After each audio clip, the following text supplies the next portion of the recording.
Hello everyone, সবাই কেমন আছেন? দেখতে পাচ্ছেন আপনারা ছাদে উঠে গেছি। ছাদে নিচে রান্নাঘরে আর ছাদের উপরে কুমড়ার গাছ হয়েছে, দেখতে পাচ্ছেন। তো আজকে নতুন একটা ভিডিও দিব। কুমড়ার শাক আর ছুটি সজনে ডাঁটার শাক মিলে রান্না করব। তো প্রতিদিনের মতন চলে আইনু ফের একটা নতুন ভিডিও লিয়া। আশা করি সবাই ভালো আছেন। আমি আপনাকে দোয়া এবং ভালোবাসায় আল্লাহর রহমতে আছি ভালোই। তো এই পাতাগুলো কয়েকটা আমি ছিঁড়ে নেব, বেশি লয় 10-15টা ছিঁড়ব। আর লিব সজনে ডাঁটার পাতা। সজনে ডাঁটার পাতাতে আপনারা হয়তো জানেন এতটাই পুষ্টি যে শেষ করা যাবে না বলে, এতই উপকার ওটাতে। তো আপনারা প্রায় খাবেন। শাক সবজি খাওয়া তো এমনিতেই ভালো। এই যে এগুলো হলো সজনে ডাঁটার পাতা, দেখে চিনতেই পারছেন। গ্রামের ভাষায় হারাকুহি ছুটির পাতা।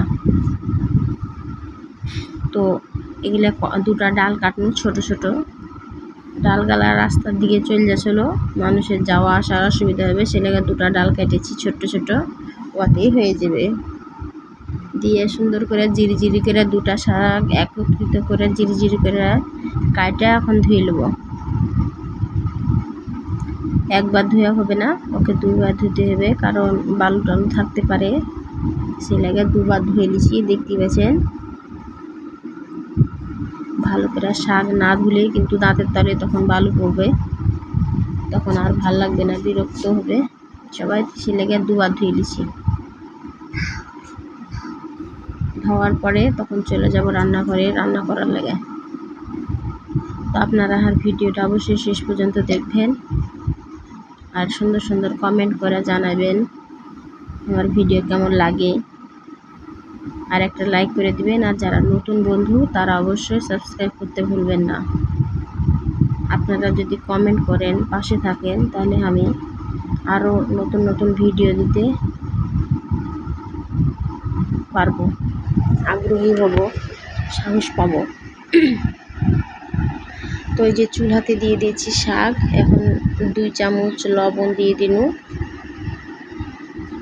আর 1 চামচ দিব খাবার সোডা, যেটা বেকিং সোডা কই আমরা, ওই বেকিং সোডাটা দিয়ে দেব। বেশি দিলে কিন্তু তেতো লাগবে, সে লেগে অল্প একটু দেব। আর পেঁয়াজ রসুনের কুচি দিয়ে দেব, দিয়ে ঢেকে দিয়েছিল। দেখেন কত সুন্দর সিদ্ধ হতে লেগেছে শাকটা।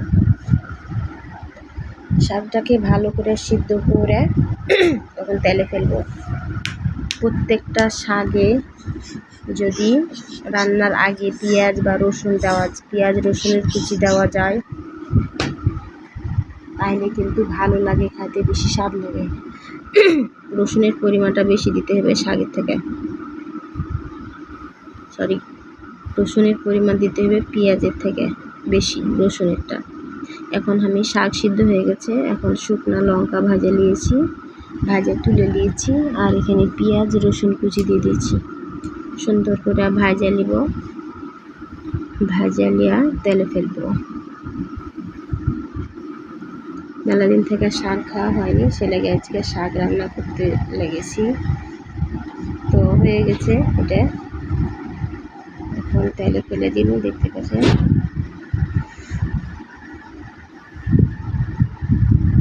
এখন সুন্দর করে উল্টা পাল্টা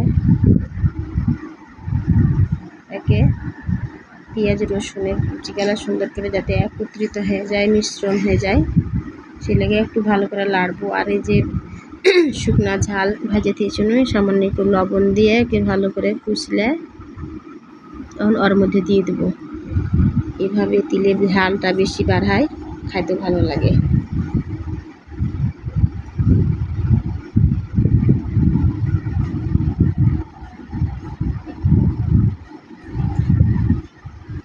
দেওয়ার পরে আবার একটু লাড়বো, লাড়ে রসটা মরে গেলেই তখন নামিয়ে নেব, নামিয়ে পরিবেশন করব।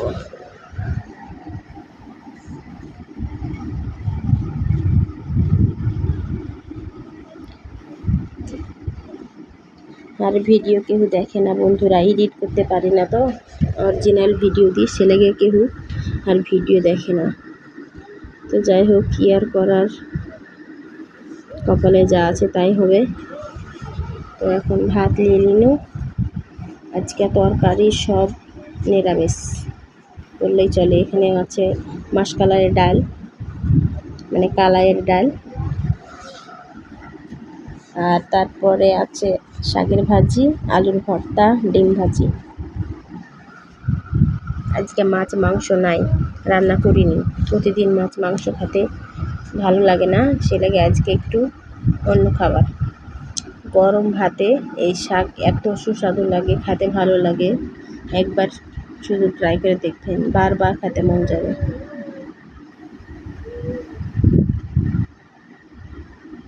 এখানে করেছি দেশি আলুর ভর্তা। এমনি আলুর চাইতে দেশি আলুর ভর্তাটা কিন্তু বেশি স্বাদ লাগে। এই যে দেখেন কত সুন্দর হয়েছে শাকটা।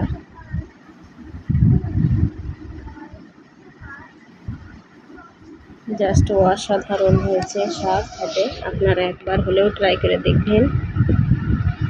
শাক খাওয়া এমনিতেই স্বাস্থ্যের জন্য ভালো। ডাক্তারের কাছে গেলে কিন্তু মাছ মাংস খেতে বলে না, শুধু কহে যে বেশি বেশি পানি খাবেন আর শাকসবজি খাবেন, এটা শরীরের জন্য উপকার। তো সবাই ভালো থাকবেন, সুস্থ থাকবেন। আল্লাহ হাফেজ।